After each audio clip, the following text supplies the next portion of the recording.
প্রতিদিনই সাভারে অফিস করি, আমার সপ্তাহে প্রায় 8-10 লিটার মতো তেল লাগে।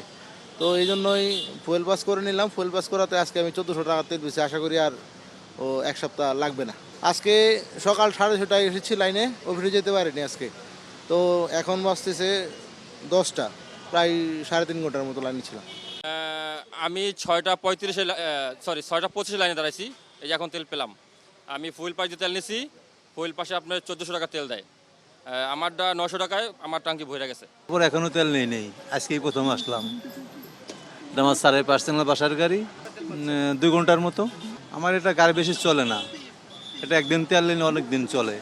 তাও 3 ঘন্টা দাঁড়ায় ছিলাম, 4,500 টাকা। হ্যাঁ, প্রভাব তো পরে দাম বাড়ার পরেও যদি আমরা লাইন ধরে 3 ঘন্টা 4 ঘন্টা লাইন ধরে তেল দিই, তাইলে তো আমাদের এই শুদ্ধ সময় তো রয়েই গেল।